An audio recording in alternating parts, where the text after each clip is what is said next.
kembali lagi di Ngopi, ngobrol bareng Yapi.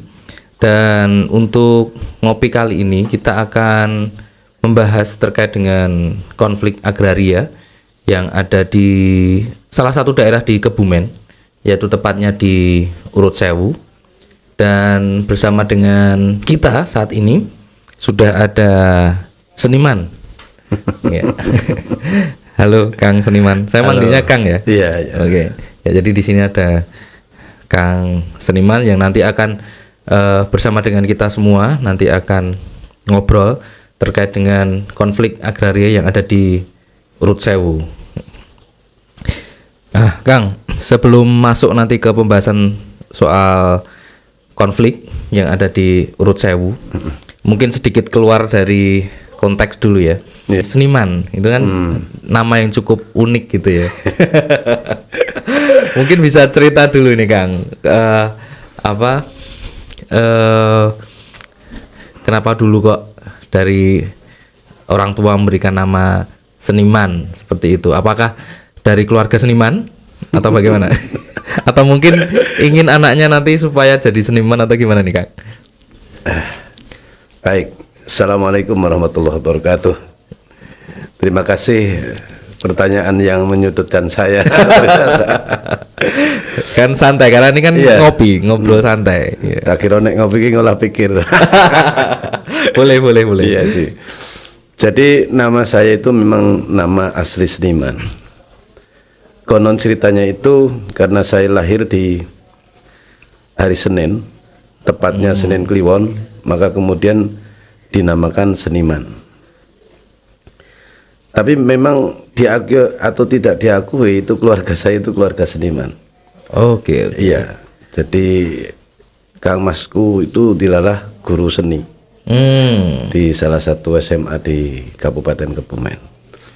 Terus kemudian keluarga besar saya itu tukang semuanya.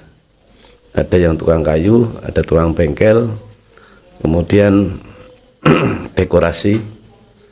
Termasuk ponakan saya hari-hari ini itu dekorasi yang sebelum mantenan itu tunangan. Ya. Jadi memang keluarga saya itu keluarga seniman. Terus kemudian saya sering ngobrol sama teman-teman kalau seniman itu punya nama yang punya arti yang berbeda-beda. Banyak. Seperti pelawak dulu yang namanya Marwoto itu, kalau seniman itu katanya seneng nipu teman. Terus kemudian ada teman saya yang mengatakan, wah kalau seniman itu kalau dalam sisi ketoprak itu ya seneng nikam teman gitu. Ya negatif semua ya. Iya, tapi menurut bapak saya itu beda. Bapak saya itu mengartikan bahwa seniman itu adalah sentuhan nurani manusia. Iya. Jadi saya bangga dengan sebutan seniman oleh bapakku. Tapi sebenarnya yang kasih nama seniman itu bukan bapak saya. Oh, iya. Seniman bukan nama dari lahir. Dari lahir, cuma yang kasih itu Pak D. Pak D itu namanya Pak Kasmi Dimijo. Jadi Pak D dari keluarga besar bangsa Jaya. Itu Mas sekelumit tentang nama seniman itu. Ya, terima kasih Kang Seniman lah. Terus apa kaitannya Kang Seniman ini dengan konflik agraria yang terjadi di Urut Sewu? Nanti mungkin lebih detail dan lebih jelasnya mungkin nanti biar bisa Kang Seniman sendiri yang bercerita seperti itu. Nah, mungkin bisa dimulai dengan sejarah konflik tanah di Urut Sewu itu sendiri seperti apa itu Kang? Ya, sejarah Urut Sewu saya mulai dari 2006 aja ya, atau 99 lah ya, tahun 99 itu karena ada perencanaan konon ceritanya itu rencana normalisasi jalan selatan Kebumen. Nah, terus kemudian di sana disebutkan bahwa lebar itu 24 meter. Nah, kalau lebar 24 meter, maka dari jalan yang sudah ada itu 3 meter yang sudah di makadam, kemudian badannya itu 2 di sebelah selatan, kemudian selatannya lagi adalah saluran irigasi. Itu sekitar 3 meter lah badan jalannya dengan salurannya itu, atau belumbang kalau di Careku. Nah yang ke utara itu 1 meter. Jadi kira-kira antara badan jalan yang 3 meter plus 1 meter yang utara, terus 3 meter itu jalannya, itu ketemu 7 meter lah kalau itu di Gonggong Kepruk antara Belumbang, terus badan jalan dan badan jalan sebelah utara. Nah dari 7 itu kalau untuk mengurangi 24 meter berapa Mas? 24 meter dikurangi 7 meter. 17. Nah, selebar 17 meter itu panjang, tidak terukur itu berapa kilometer. Kalau untuk antara Bulus Pesantren sampai di ujung Kebumen Wiromatan aja itu sudah 22,5 km. Kalau sampai di Puring berapa itu? Nah, itu lagi-lagi nih terkait dengan nama seniman ya, tersentuh. Nurainiku tersentuh lah. Masa yo orang kelangan 1 meter aja wis wani toh pati. Kok itu dari 17 meter hanya dikatakan bahwa itu tanah jalan, tanah yang tidak perlu ada ganti rugi. Itu meletiknya Nuraini yang saat tahun 98-99 itu kemudian masuk ke saya, tersentuh hatiku. Kemudian dari situ disebutkan juga tidak ada pembebasan tanah Mas. Padahal di tahun 98 itu kan pas ada peraturan yang baru itu yang tentang pembangunan tanah, pengadaan tanah untuk pembangunan toh. Kayaknya itu pas ada itu. Atau gara-gara masyarakat menyampaikan pendapatnya kemudian muncul aturan itu, saya kurang paham. Tapi itu menjadi patokan saya dan teman-teman di sepanjang kawasan Urut Sewu. Nah dari situ Mas, mulai kita sebenarnya membela diri Mas, membela diri atas kebenaran yang ada. Karena kalau bicara soal kebenaran menurut undang-undang Undang-Undang Pokok Agraria tahun 60 itu tanah sudah disertifikatkan Mas. Jadi dengan melihat kebenaran yang berupa sertifikat itu, maka kalau 24 meter lebar jalan jelas-jelas menerjang tanah rakyat. Nah akhirnya di 2006 rencana pembangunan JJLS itu, mega proyek JJLS saat itu disebut Tras Jalan pindah ke selatan, ke sekarang yang jadi jalan itu 2006. Lagi-lagi Mas di soal hak atas tanah, itu tanah milik rakyat. Kalau kemudian menggunakan Undang-Undang Pokok Agraria tahun 60 itu juga sudah ada sertifikatnya. Buku tanahnya tahun 63, kemudian sertifikatnya tahun 69. Walaupun tidak semuanya ya, tapi itu kalau bicara tentang kebenaran hak atas tanah, jelas bahwa negara sudah mengakui tanah itu adalah tanah rakyat yang mestinya tidak boleh disebut sebagai tanah non status. 2007 kita terus terang hatinya lebih tersentuh ketika tanah bersertifikat tidak diakui sebagai tanah milik, tapi disebut sebagai tanah non status oleh saat itu Bu Rustri.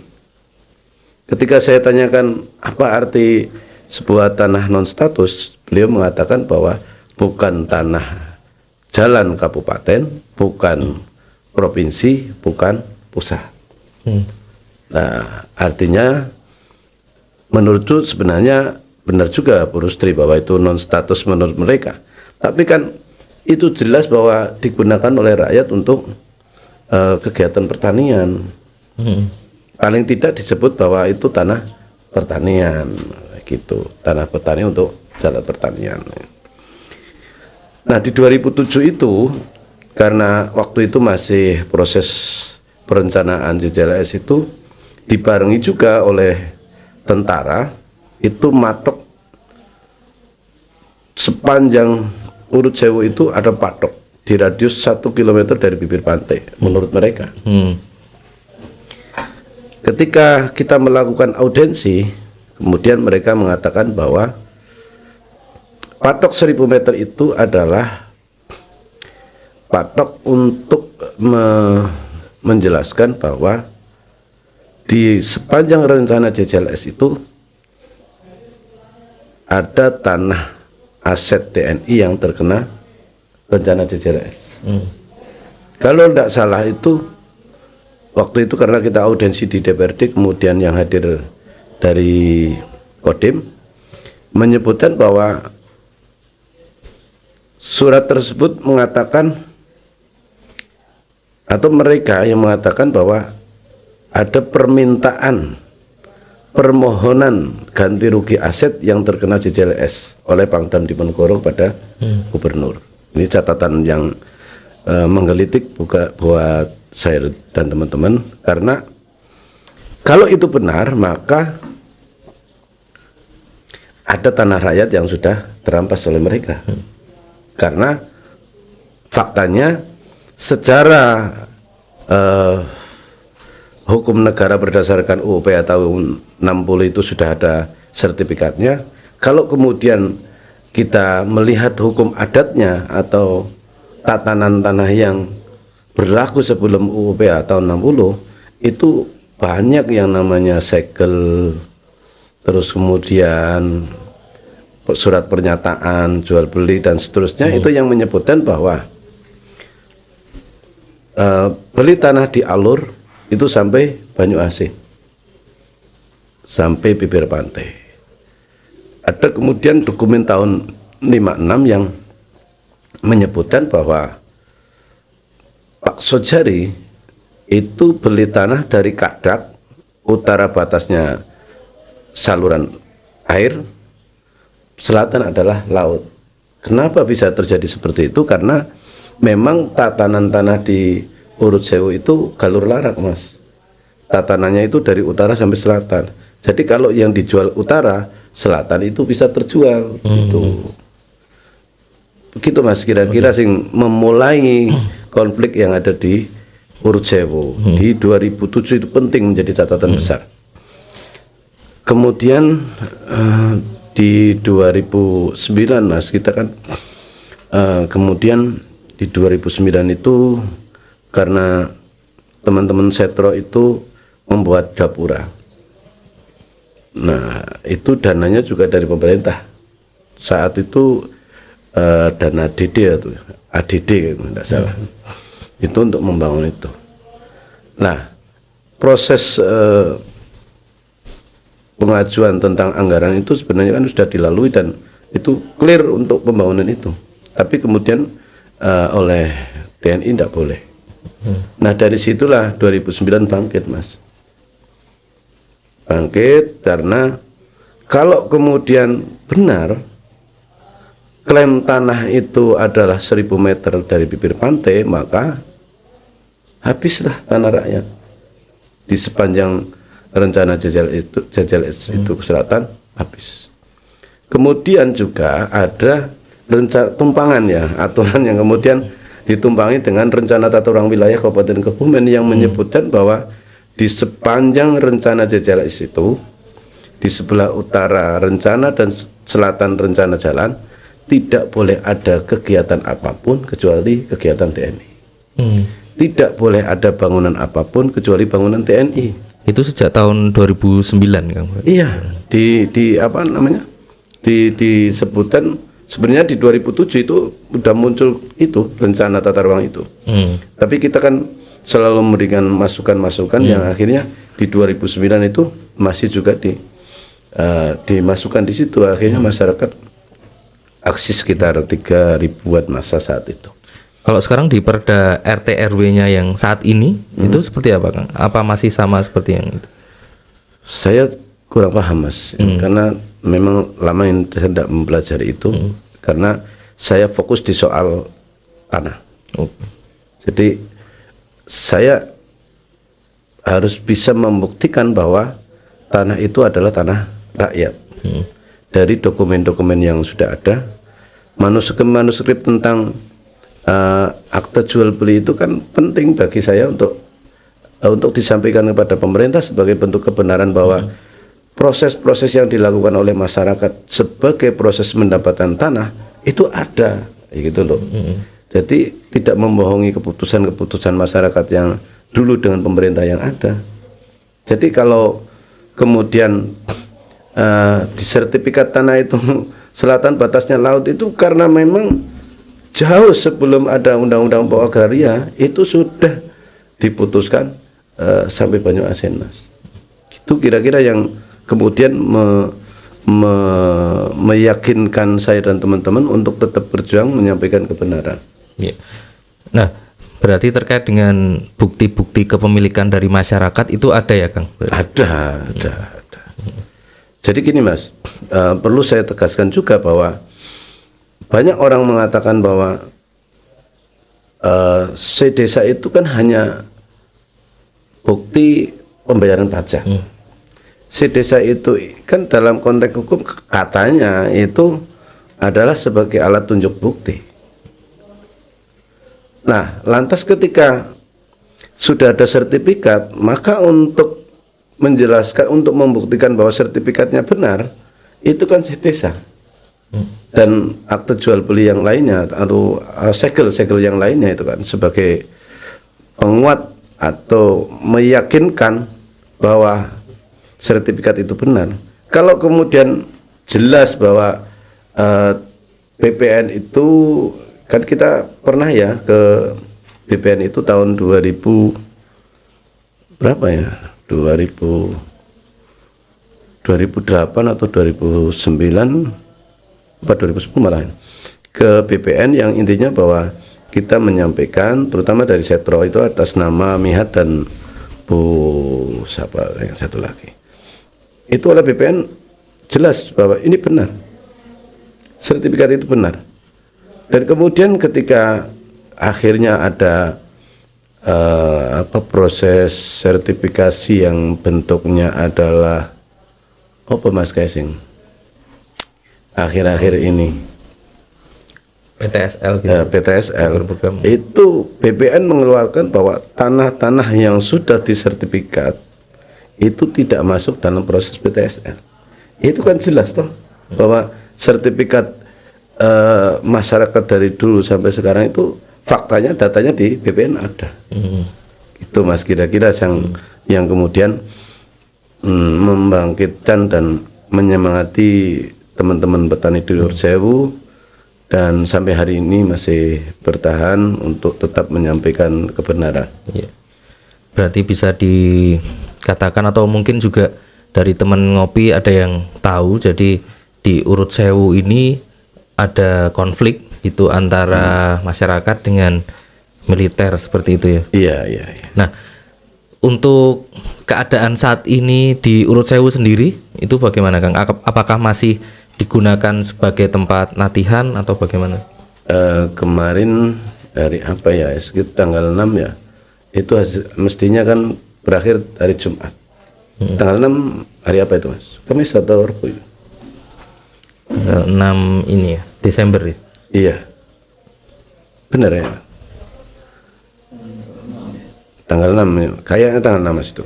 Jadi latihan itu dilalahkan teman-teman Urut Sewu ini kan saling bersinergi ya. Yang di lapangan nyoting, oh ini Pangdam datang, ini Bupati datang. Terus kemudian, wih kok banyak orang, katanya pembagian sembako. Nah, itu ternyata di balik itu, Mas, tanaman semangka di Desa Kaibon Petangkuran sebagai tempat jatuhnya peluru. Yang sudah saya lihat itu ada 3 titik lahan petani. Satu lahan Mas Samin itu 25 titik yang kejatuhan peluru. Itu yang meledak. Ya, yang tidak meledak kan saya tidak bisa kontrol karena saya melihatnya itu 1 hari setelah kejadian. Terus kemudian Kades Setio Mujiono di Kaibon Petangkuran juga itu kena, walaupun tidak separah dengan Mas Samin itu. Nah, terus Mas Jenggot di sana namanya panggilannya Mas Hur Mas Jenggot, petani di antara Samin dan Pak Lurah itu namanya panggilnya Mas Jenggot. Itu 18 titik.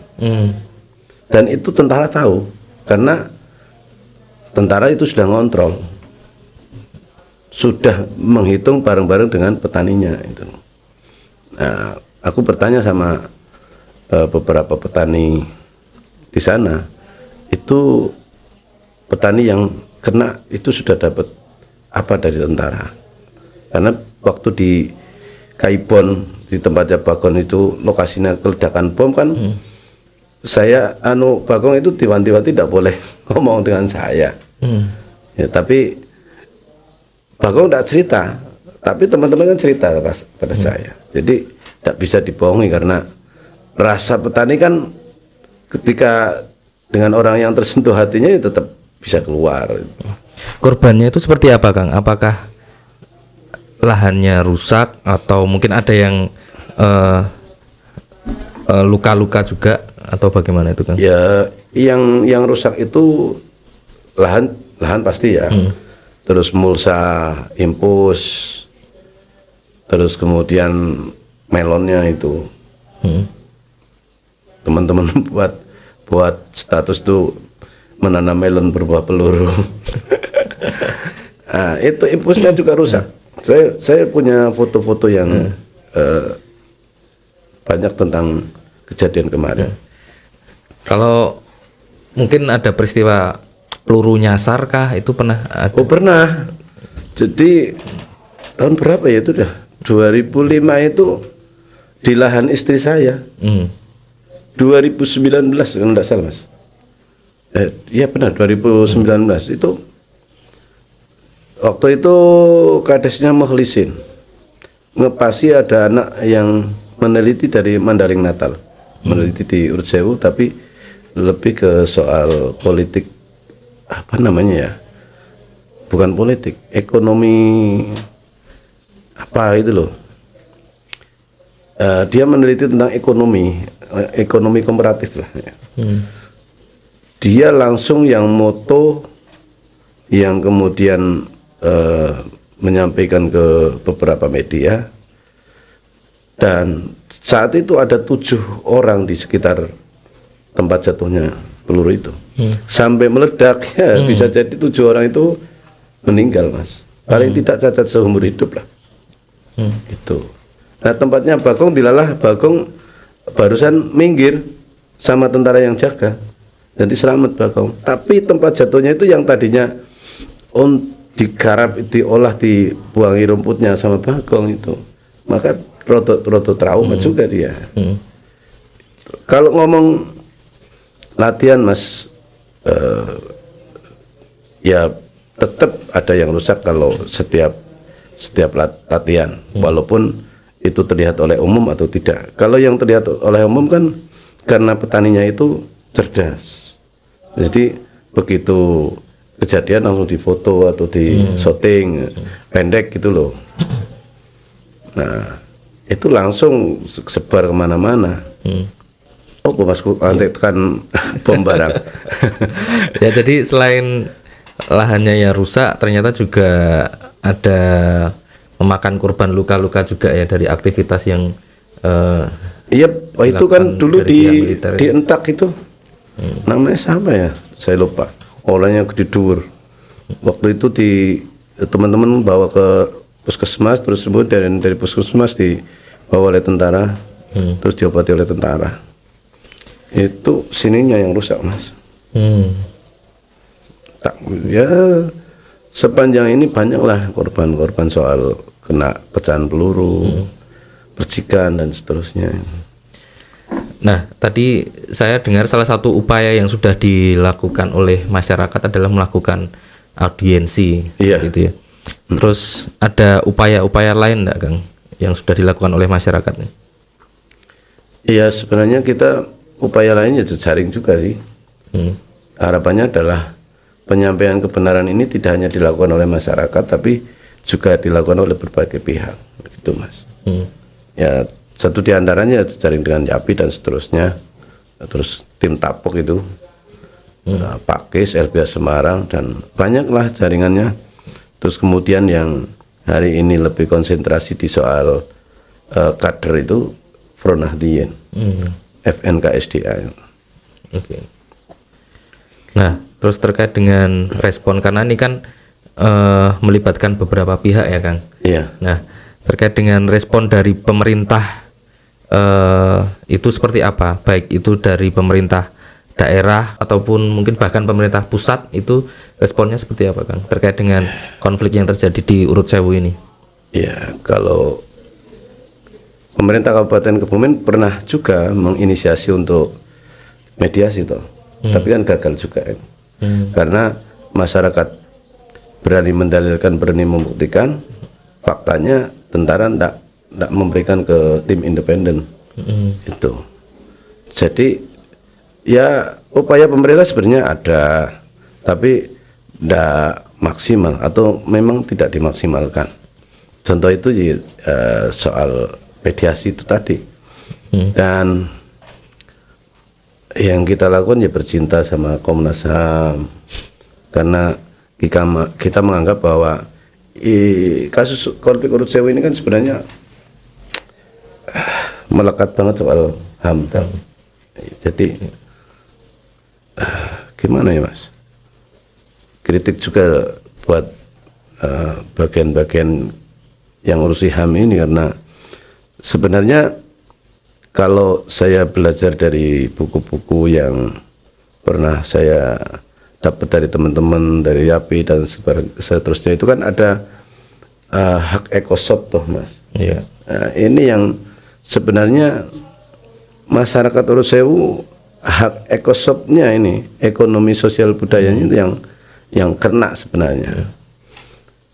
Misalnya lah, bicara soal tatanan galularak atau budaya menanam yang mestinya galularak akhirnya juga putus-putus toh.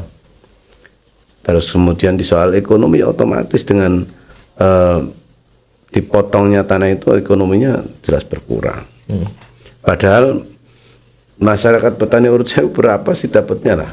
Wong paling lebar itu kan 7 meter satu bagi. Panjangnya memang panjang, tapi kan begitu bicara soal pengelolaan itu kan karena ciut panjang itu juga melelahkan. Walaupun itu sudah dinikmati oleh masyarakat bahwa itu yang terbaik gitu. Jadi pembagian tanah galularak itu yang terbaik. Tapi kalau kemudian haknya itu terampas, ya ini jadi pemikiran yang kemudian sebenarnya saya berharap banget ini pemerintah hadirnya itu jangan kemudian ngerusui rakyat itu loh. Jadi kalau ya contohnya ya pemerintah itu hadir dengan programnya PTSL misalnya. PTSL itu kan yang di PTSL itu tanah yang sudah ada sedisanya, berarti sudah terregistrasi, tercatat oleh negara melalui desa. Terus kemudian mereka justru menggunakan PTSL untuk menegarakan tanah rakyat, Mas. Ini menjadi apa ya, pikiran berat sebenarnya bagi saya, karena mau tidak mau itu ada konflik horizontal di desa. Itu. Jadi konfliknya yo vertikal, yo horizontal. Tanah yang sudah terregistrasi oleh desa yang mestinya sertifikatnya adalah berbunyi menegaskan bahwa tanah ini tanahnya si A, nomor letter C sekian, dengan luasan sekian, pajaknya sekian, ya. Menegaskan bahwa ini adalah tanah milik mereka. Tapi justru di sana di PTSL itu asal persil pemberian hak. Nah, kalau bicara pemberian hak berarti kan negara. Itu dianggap tanah negara, kemudian diberikan pada masyarakat. Lah, masyarakat tidak tahu, taunya sertifikat, Mas. Nah, ini lagi-lagi jadi pembodohan juga toh, yang dilakukan oleh negara. Sebenarnya kurang menarik ini kalau bicara soal negara kapan melindungi rakyatnya, karena faktanya bukan melindungi, Mas. Itu menegarakan tanah rakyat, Mas. Gitu loh, Mas. Nah, terus terkait dengan konflik dengan militer sendiri, dengan TNI ya, katakanlah seperti itu. Iya. Itu upaya-upaya yang sudah dilakukan oleh masyarakat itu kaitannya dengan pihak militer sendiri apa, dan kemudian respon dari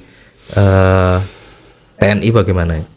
Iya, kalau yang dilakukan oleh masyarakat kan itu melalui FPPKS, Forum Paguyuban Petani Kebumen Selatan.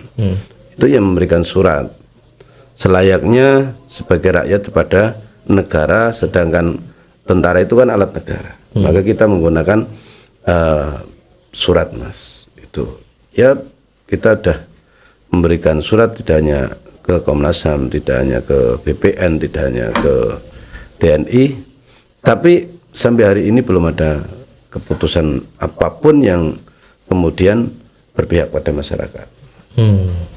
Oke. Nah, ini kan berarti tadi terkait dengan konflik agraria di Urut Sewu ini sudah sejak tahun 90-an ya? Iya, kita memulai itu sebenarnya dari situ. Tapi kalau kembali ke cerita awal ya, sebelum kita itu sebenarnya masyarakat sudah ada yang berjuang. Jadi 2011 itu pasca saya terutama digebuk dan saya pulang dari Kebumen sudah ketemu dengan kepolisian, ketemu dengan Komnas HAM dan beberapa wartawan itu kan, kemudian saya pulang Pak Sojari nangis di rumahku, yang intinya bahwa Mas Seniman, saya tidak njebloski sampean. Saya menyampaikan bahwa itu tanah rakyat, bukan sekedar menyampaikan. Ini saya membawa sesuatu. Bentuknya bumbung, Mas. Bumbung isinya adalah tulisan. Kalau sekarang bisa dikatakan manuskrip lah. Itu tahun 52, 56 sama 65. Di mana di sana menyebutkan bahwa surat pernyataan jual beli. Surat pengakuan jual beli, terus apa lagi itu. Yang intinya bahwa di surat itu, di manuskrip itu justru di tahun 56 itu apa yang dilakukan oleh Pak Sujari dan yang menjual itu diketahui oleh pihak pemerintah. Pihak pemerintahnya tidak hanya sekedar pemerintah desa, ada asisten utono. Kalau sekarang camat ya, Mas. Asisten utono itu kalau sekarang camat. Itu kan bukan buatan anak kecil, bukan hanya sekedar petani yang buat. Artinya kembali kepada pengakuan negara bahwa negara itu sudah mengakui bahwa itu tanah rakyat itu, Mas.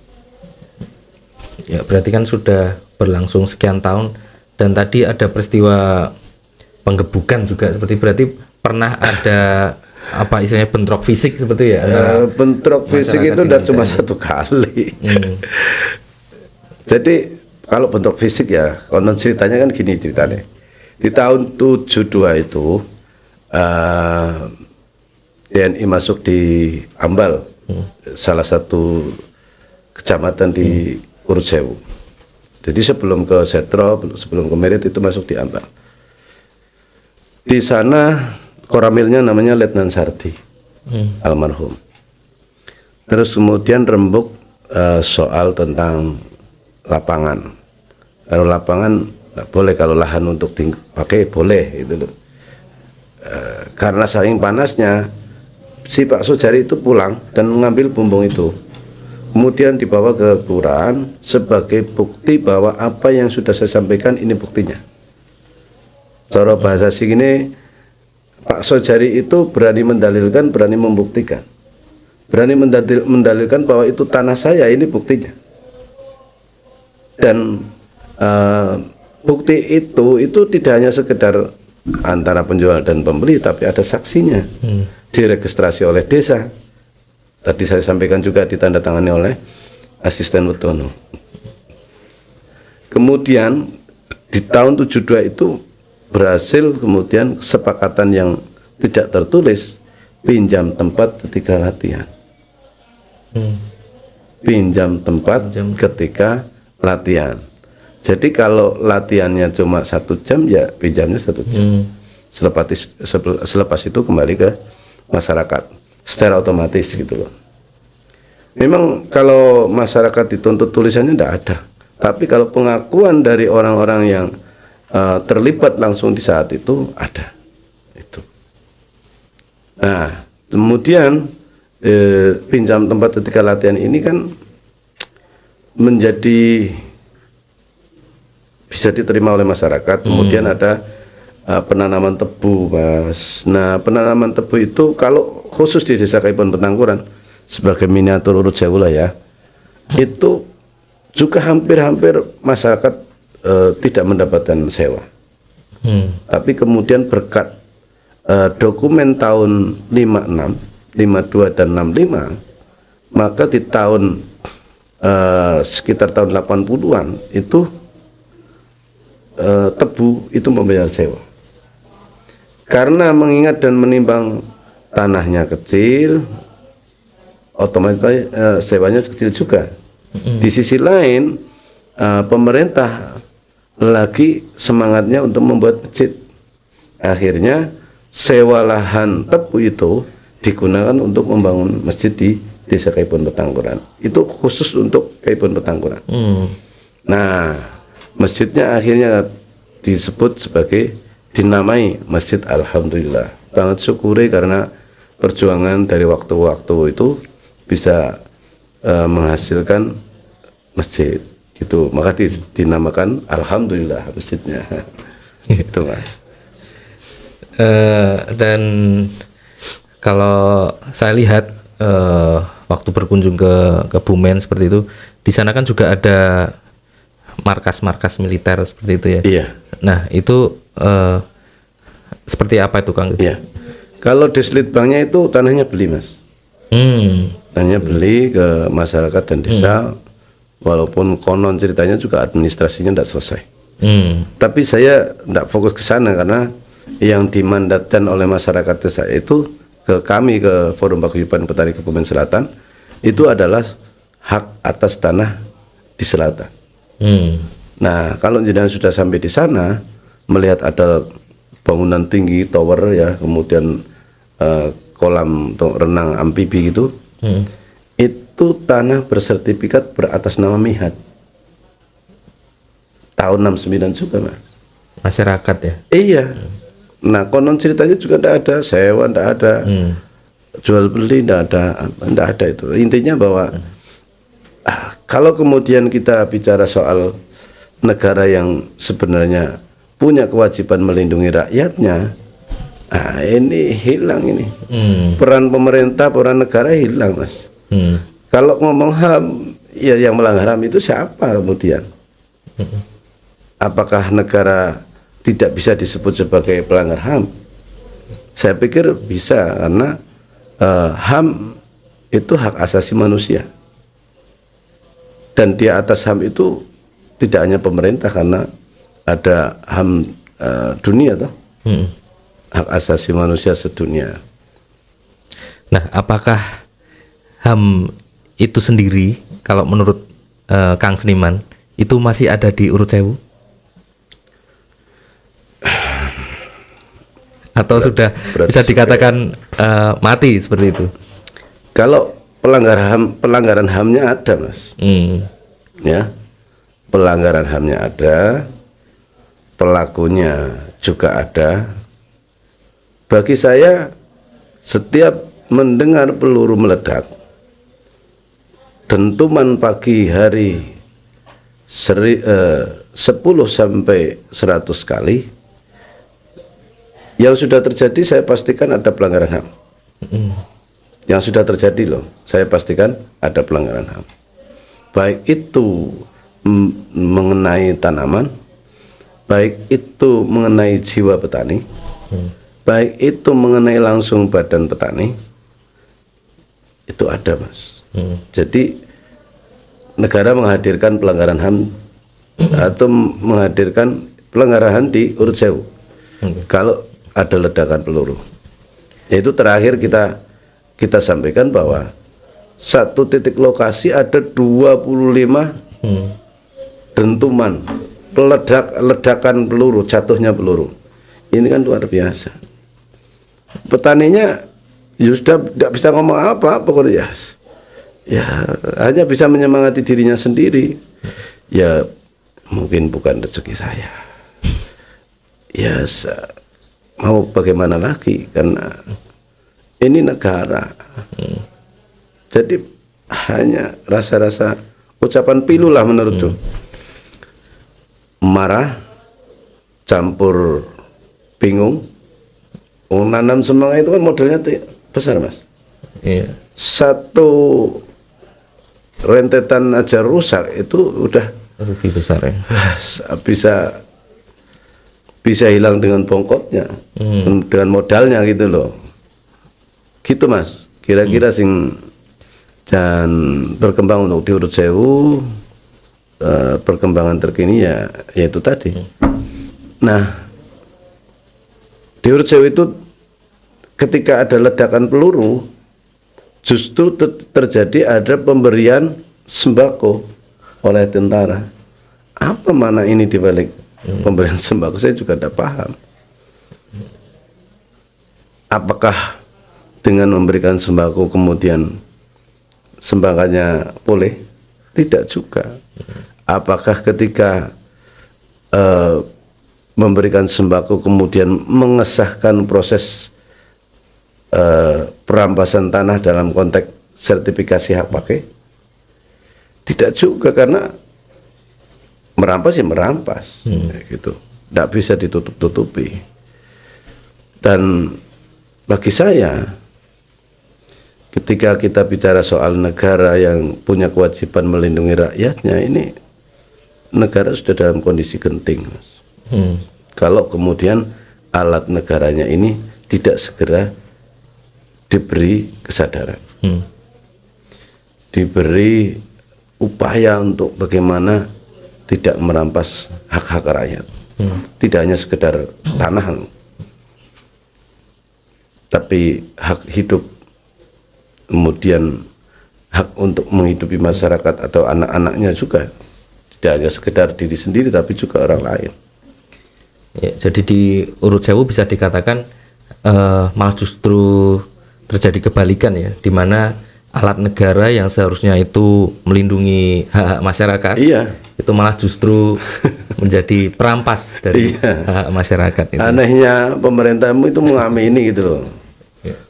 Jadi kayak ndak ada peringatan, alat negara ojo nemen-nemen boleh ngerusak tandurannya masyarakat, latihan, tapi yo ngau time schedule atau apa itu loh. Kalau saya melihat ini kan persoalannya ndak ada time schedule, ndak ada jeda waktu. Kenapa saya bisa mengatakan seperti itu? Karena masyarakat sebenarnya silakan untuk latihan. Pinjam tempat ketika latihan sampai hari ini belum dibatalkan. Masyarakat masih mengakui itu. Permintaan untuk tidak boleh latihan ada sebagai bentuk emosional, tapi waktu itu tidak juga mencabut keputusan tahun 72 tentang pinjam tempat ketika latihan. Itu masih yang berkembang di urut sewu. Nah, oke Kang, dan dengar-dengar di bulan Januari itu akan ada sesuatu yang akan dilakukan oleh masyarakat. Nah, itu mungkin bisa diceritakan Kang, apa itu Kang? Ini kan mau ngomong kayak berat ya. Seakan-akan tidak manfaat. Jadi hal-hal yang menyangkut dengan kasus-kasus masyarakat kecil itu seakan tidak ada apa-apanya, Mas. Disepelekan gitu loh. Jadi mereka tidak sadar bahwa andaikan kita sakit hanya secuil daging kita yang kena pisau misalnya, itu satu badan merasakan semua. Kalau hanya satu orang yang kena ledakan peluru, kalau juga hanya tanaman melon yang kena ledakan peluru dan percikan peluru, itu hanya kalau dianggap kecil, ini justru menjadi bom waktu, Mas. Karena masyarakat ini kan orang hidup. Orang itu kan juga butuh penghidupan. Penghidupan itu juga butuh yang layak juga. Ketika penghidupannya tidak layak, maka kemudian sudah sepantasnya masyarakat itu bangkit untuk melawan. Melawan apa? Ketidakadilan. Gitu, Mas. Oke, nah dari informasi yang saya dapat itu jadi kalau tidak salah di bulan Januari itu akan diadakan diskusi dengan Komnas HAM ya. Ya. Dengan Komnas HAM itu dengan temanya atau mengangkat terkait dengan 17 tahun kurang lebih perjuangan dari masyarakat Urut Sewu dan minimal juga, Mas, 17 tahun itu minimal.